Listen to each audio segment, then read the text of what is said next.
There is a moment when you sit quietly and ask yourself, is this it?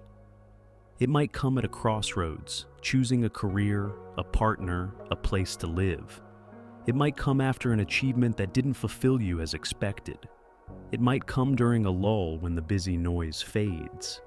This question is an invitation. A life worth living is not given. It is created. It is shaped by choices, values, and presence. It's not measured by external achievements alone, but by the quality of your relationships, the alignment of your actions with your values, and the way you navigate both joy and pain. To have a life worth living is to engage fully with what matters to you, even when it's difficult. Begin by clarifying your values. Values are the principles that guide your choices.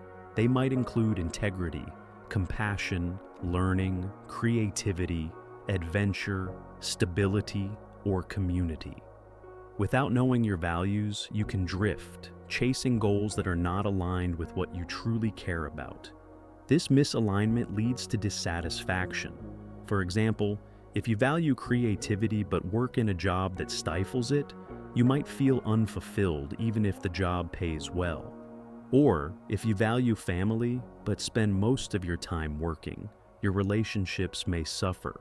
To identify your values, reflect on times when you felt proud, energized, and purposeful. Ask yourself what qualities were present. These clues reveal what matters. Once you know your values, you can use them as a compass when making decisions. A life worth living also depends on relationships. Humans are social beings. We thrive on connection. Healthy relationships are built on authenticity, empathy, and mutual support. They require effort and vulnerability. It's easy to prioritize tasks over people or to retreat when conflicts arise. But investing in relationships pays dividends. Spend time with people who inspire and challenge you. Listen deeply to others without planning your response. Share your own stories honestly. Set boundaries that protect your well-being and respect others. Relationships are not just about having fun. They are about weathering storms together, celebrating successes, and learning from differences. The love and support you give and receive create a web of belonging. Engagement in meaningful work is another pillar. Meaningful work doesn't have to be your job. It can be a hobby, volunteer work, or a passion project. It involves using your strengths and skills in ways that contribute to something larger than yourself. When work aligns with your values, it provides a sense of purpose. When it doesn't, it can drain you even if it is lucrative.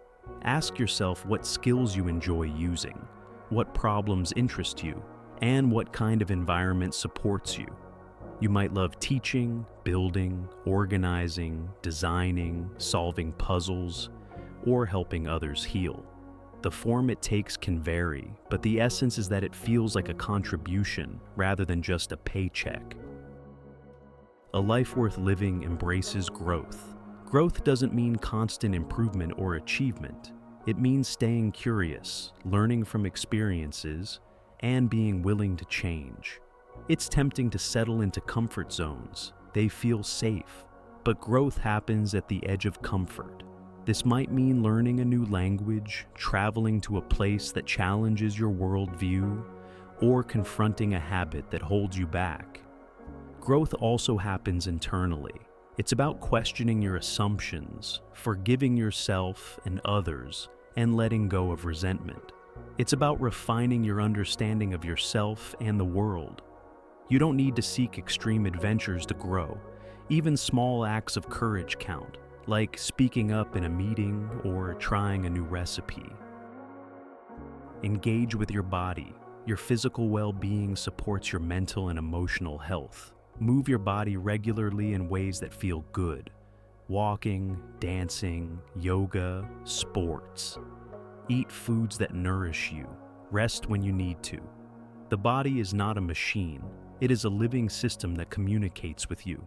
Notice when it's tired, tense, or energized. Caring for your body isn't about chasing an image. It's about respect.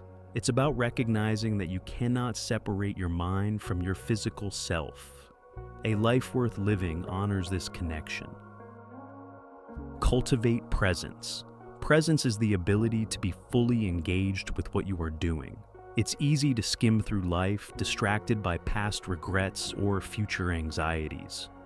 Presence anchors you in the moment. It allows you to taste your food, hear the nuance in someone's voice, and feel your own emotions. Practices like meditation, deep breathing, or simply slowing down help develop presence. You don't need to sit on a cushion for hours. You can practice presence while washing dishes, walking your dog, or listening to a song. When you are present, ordinary moments become rich. A beam of light on your wall can be beautiful. A mundane chore can be meditative. Presence also helps you respond rather than react. When you're present, you notice your triggers and choose your response instead of acting on autopilot. Life worth living navigates suffering with compassion. Pain is inevitable: loss, disappointment, illness, conflict. Resisting pain often amplifies it. Embracing pain with kindness toward yourself and others transforms it.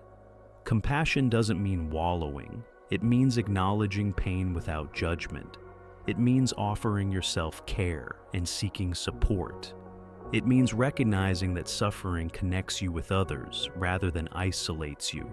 Through compassion, pain becomes a teacher rather than a punishment. It reveals what you cherish, what needs attention, and where you can grow stronger. Service is another element. Serving doesn't have to be grand. It can be as simple as helping a neighbor, mentoring a colleague, or supporting a cause. Service shifts your focus from yourself to others. It reminds you that you are part of a larger community. It's easy to feel insignificant or overwhelmed by global problems. But small acts of service have ripple effects. Holding the door for someone, donating time or money, or using your skills for good contributes to a collective fabric of care. Service can also give you perspective.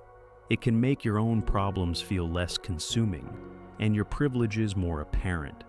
When you serve, you receive as much as you give: gratitude, connection, and the knowledge that your actions matter. Finally, craft your own definition of a life worth living. Society offers many scripts. Climb the corporate ladder, start a family, travel the world. These can be meaningful paths, but they are not universal. You might find meaning in solitude rather than social life. You might value creativity over stability. You might want to live simply rather than accumulate wealth. You might prioritize freedom over certainty. The only person who can define a life worth living is you. This requires tuning out noise and tuning into your inner voice. It requires letting go of expectations that don't fit and embracing ones that do. It requires courage to live a life that others might not understand, but it also leads to authenticity. You wake up knowing you are living your own life, not someone else's idea of it.